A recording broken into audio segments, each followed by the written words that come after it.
Hi everyone, we're picking things up here from the previous episode where we created this Metasound. It's essentially an entire car engine audio system and it sounds something like this.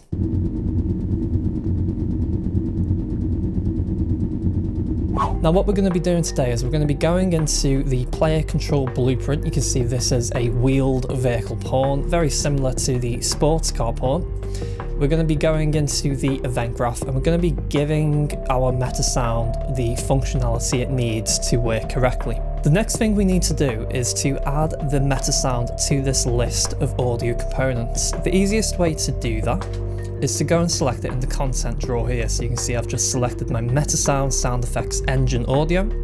Once that's selected, we can go to the little add button up here and you'll see automatically it's here to be added. If you click on that, it will add it to the list.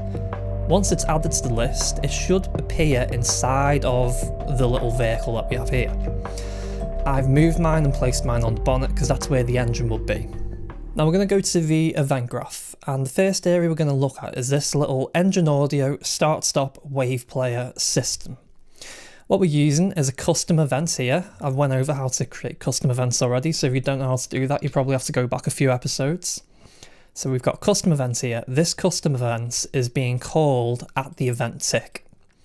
So we've got the event tick, and you can see if I go engine audio on off, I believe it is.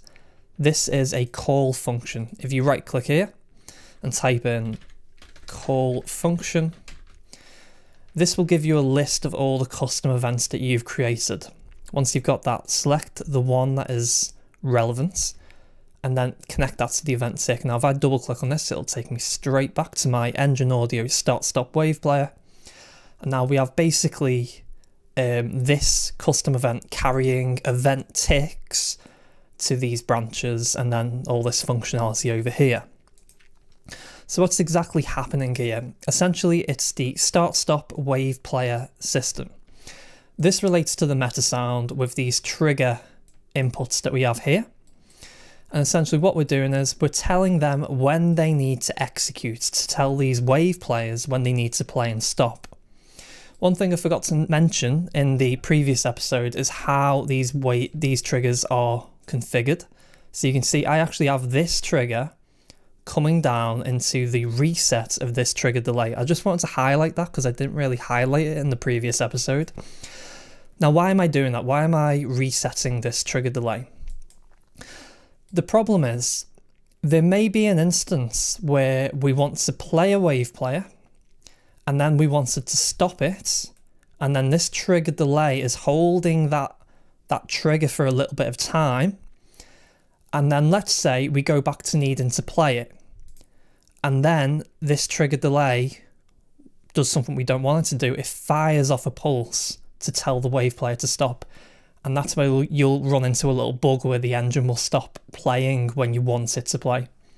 So this is why we have this trigger input also feeding into the reset of the trigger delay for the trigger stop functionality.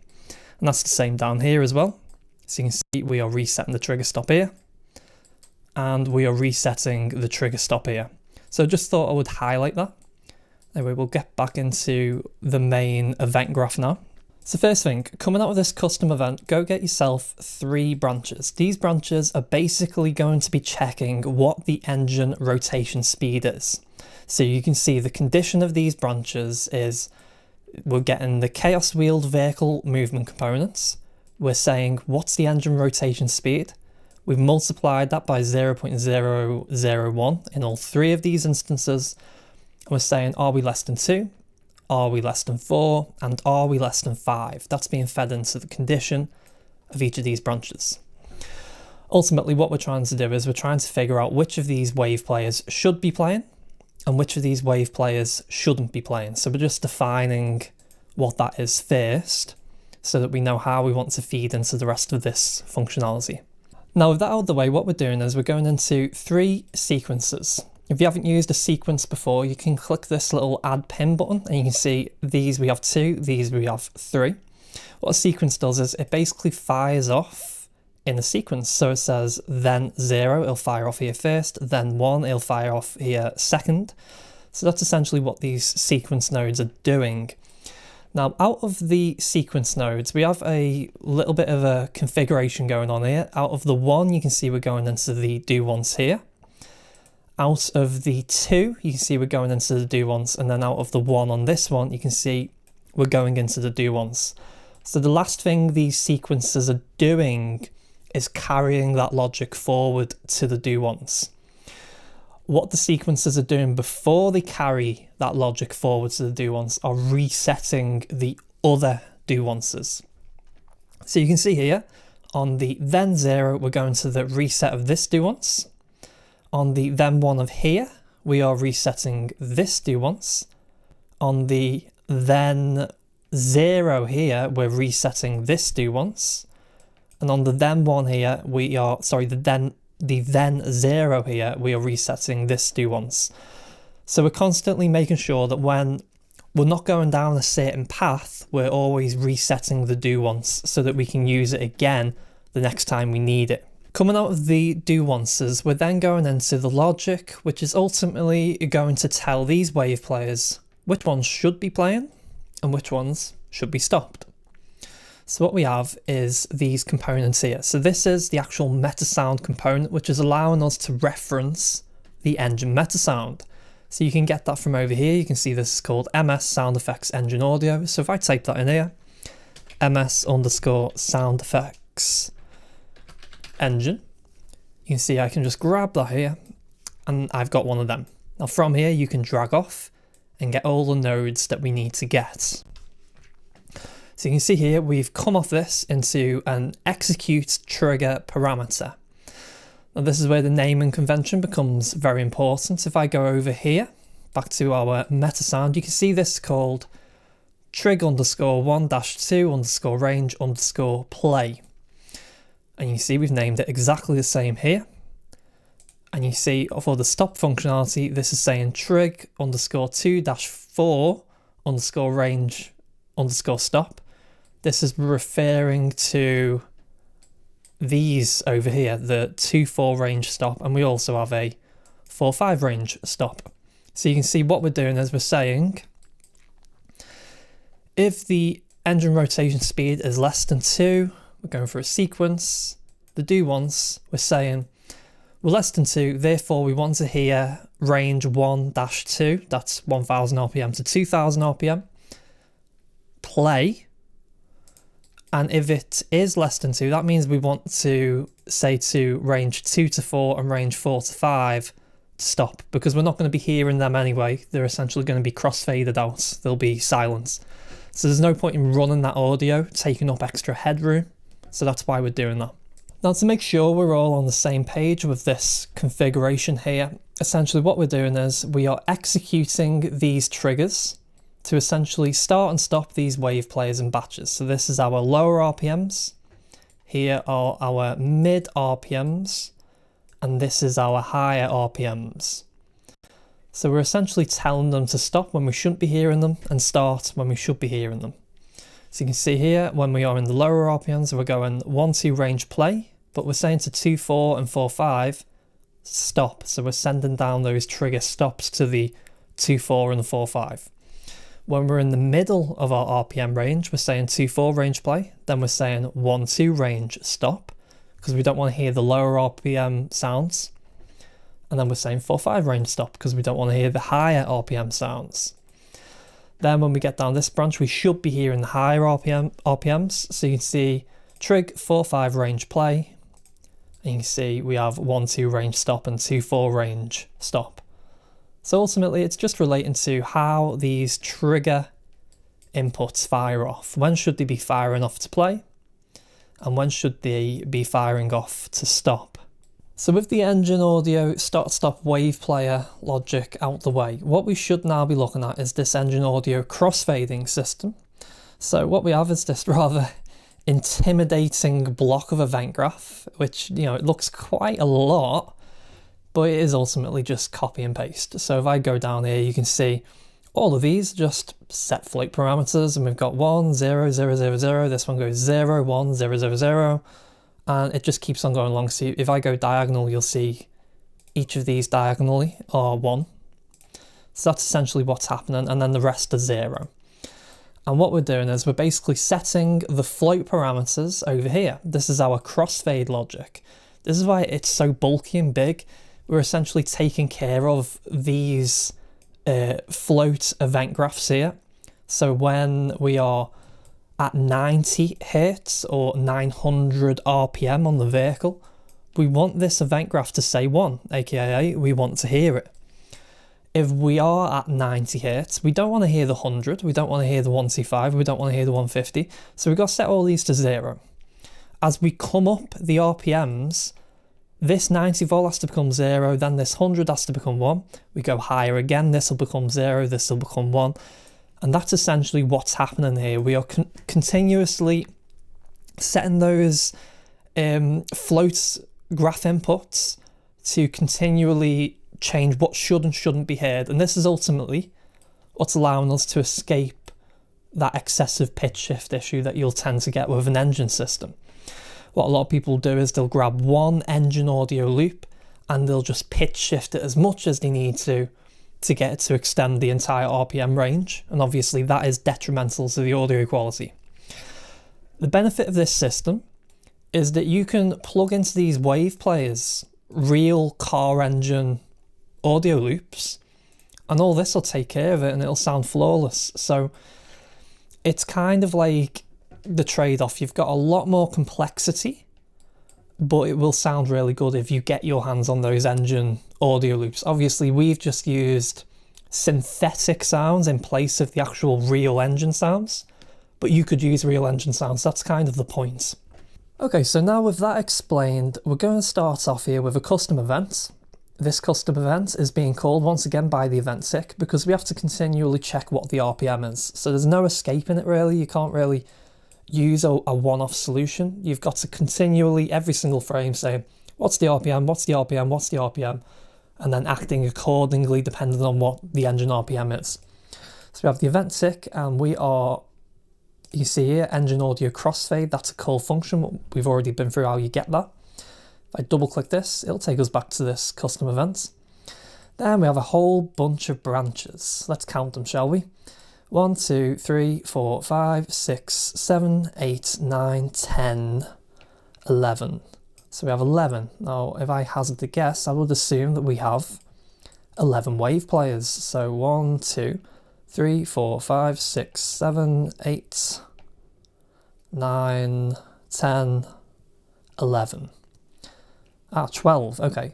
So that's because of the, essentially out of the false of this one is the last one, so we don't need another wave player coming out of the false. So that's hopefully why you understand why we have these branches.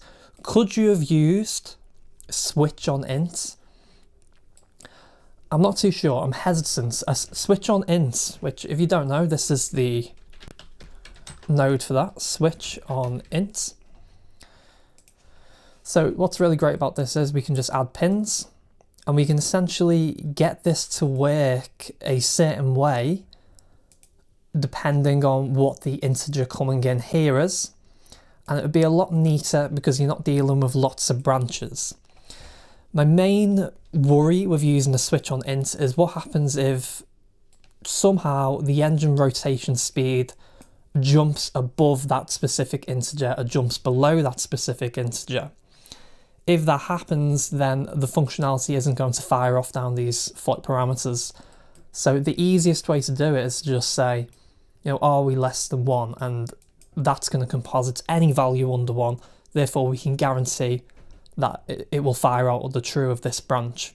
So that's why I haven't used switch on integer. So hopefully that makes sense. So now, getting back on track. With these branches all connected up, out of the condition of these branches, we are getting the engine rotation speed again from the chaos wheeled vehicle components. You can literally just copy and paste that from over here, if you like, and then just pop that over here. And what we're saying is, are we less than 1? Are we less than 1.25? Are we less than 1.5? 1.75? And you see what we're basically doing is we're just going up the RPM range of the vehicle. So 1 is saying basically our engine idle, because if it's less than 1, it's less than 1,000 RPM. therefore we want to hear 90 volt. As we go higher than 1, we're then going to say, are we less than 1.25? Therefore we want to hear the 100 volt, the 1000 RPM sound.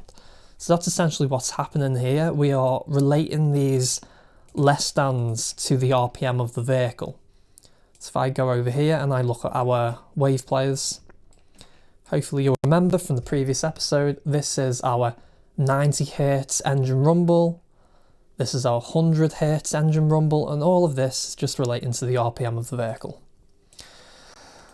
So hopefully that makes sense, and with that you can go ahead and set all of those conditions up for the branches. Now coming out of the branches, once again we have our Metasound audio components here, and we are just getting a bunch of set float parameters. I would assume this is 12, so we'll count them: 1, 2, 3, 4, 5, 6, 7, 8, 9, 10, 11, 12.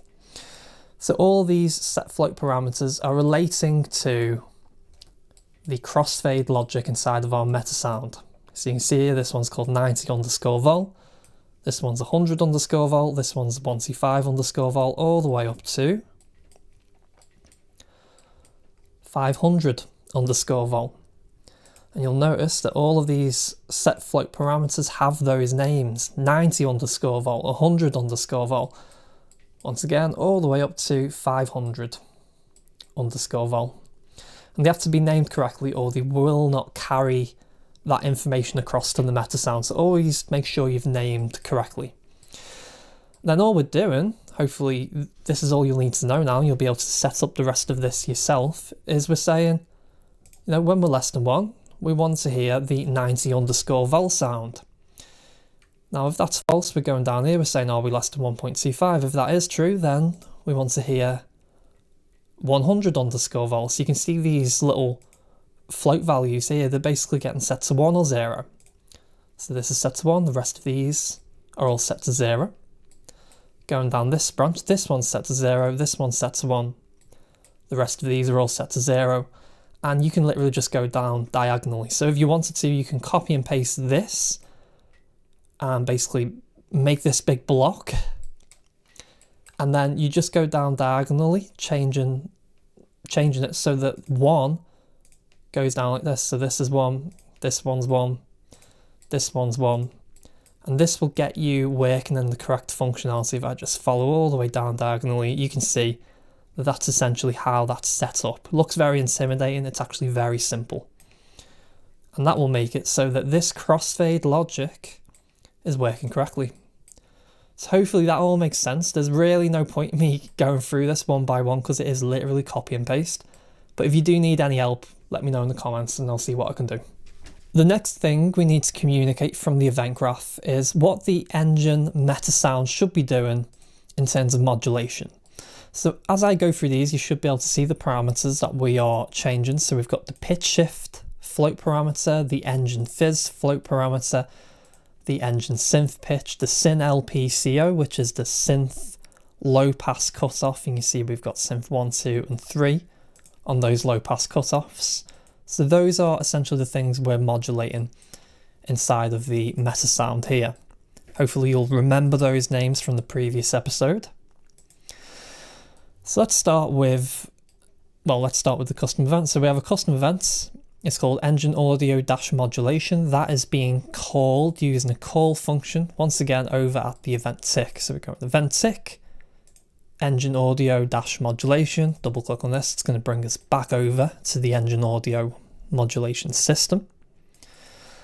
Then we are getting this audio component, the Metasound sound effects engine audio, so that we can communicate with this again. And then we're getting a set flow parameter and name that pitch shift or whatever you named this graph input here. So this float graph input, when you named it, what did you name it? I've just simply named mine pitch shift because it made sense. So the name has to be the same. And then what we're looking at the engine rotation speed again, multiplied by 0.001, and then that's going into the float, and that's essentially what is going to tell this pitch shift what it should be doing, going into the delay pitch shift node.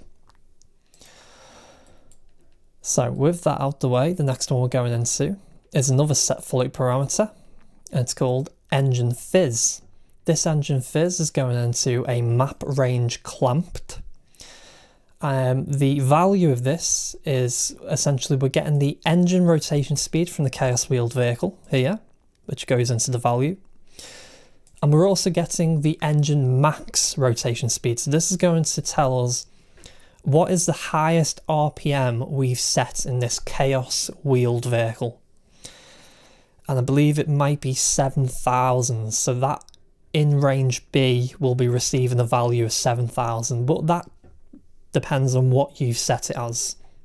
Throughout this chaos wheeled vehicle, you can essentially set that to any value you want. You could set it to 20,000 RPM if, let's say, you were making a Formula 1 car, or if you're making a very dinky old road car, you might just set it to 5,000. So in this case, it's 7,000. And what we're saying is, essentially, when the range is 900, we want it to be 0. So what we're saying is, the engine fizz, we don't want to add any more gain to that 2000 Hertz cutoff frequency using a high shelf. As we get towards 7000 RPM, we're going to be adding 12 decibels of gain. So we're going to be adding more high frequency detail to the sound of the engine noise, the higher the RPM is. So we're getting more of that engine fizz sound. So it's a nice dynamic sound. It's not flat. It's going to sound more and more sort of higher frequency as you get up that engine RPM range. The next thing we need to do is to change the pitch of the engine synth pitch. This is relating to this section of our Metasound. So if I go over here, you can see engine synth pitch, which is feeding into the frequency of these sawtooth waves and triangle wave. So engine synth pitch is being set by this float here. Once again, we're getting the chaos wheeled vehicle movement components, getting the engine rotation speed, and we're multiplying that by 0.1. So for instance, when we're receiving a value of 900 Hertz when the car isn't moving and the engine is idle, we're multiplying that by 0.1, which is going to give us 90 Hertz. So that's going to give us a sawtooth frequency of 90. And then as it goes up, we're going to get higher frequencies from those sawtooth waves and the triangle wave. Now coming out into here, we have these other set float parameters for the Sim1 LP, Sim2 LP and Sim3 LP. And these are relating to how we are allowing these biquad filters to operate in terms of their low pass. We're essentially opening up the low pass to allow more high frequencies through, the higher up the RPM range is. Again, we're trying to make the engine sound brighter the higher the RPM is. Out of the float, we're getting the engine rotation speed as we've done many times. And we're just using a simple multiplier to get the correct sort of sound from it. You could have used a map range clamped, and that would have given you much more control over what you're doing, but just for the sake of speed, a multiplier worked fine for me. So you can see I've used 0.4, 0.6 and 0.4, and that's getting fed into the low pass filters cutoff frequency basically. And that's essentially all of that, and it should all be working perfectly fine for you now. So let's go take a listen and see if it's working or not. So right now we are in the game. I'm going to accelerate a little bit. And you can hear it's working perfectly fine. So what's happening there is, as we accelerate the vehicle, it's essentially doing loads of things now based on, what we've told it to do with this event graph. Just put that back. What we've told it to do with this event graph. It is doing the crossfade logic now correctly. So it's going between all of these wave players flawlessly. You can't hear it crossfading, which is really good. We don't want to hear any sound dropping out and coming back in. It should be completely flawless so that as one wave player is coming out, the other one should be coming in. So hopefully that makes sense. It's pitch shifting correctly. We're not hearing any random jumps in pitch, and it does actually sound like a car engine. We're getting more of that engine fizz when the RPMs higher, you can hear the frequency response goes a little bit more brighter, and the same with the synth as well. So the engine synth pitch, we're getting the correct frequencies being fed into the sawtooth waves, because these synths, they have to have the correct pitch so that they harmonize correctly with these noise samples that we've created in our wave players. So that's really important that those are set up correctly. And then of course, finally, we are essentially controlling these bi-quad filters so the low pass opens up the higher the RPM is. So that's the entire engine audio system, the car engine audio system. Hopefully you could get that working. If you do have any issues, just let me know in the comments and I'll try my best to help you. And we're going to leave it there. Thank you very much for watching. I'll catch you next time.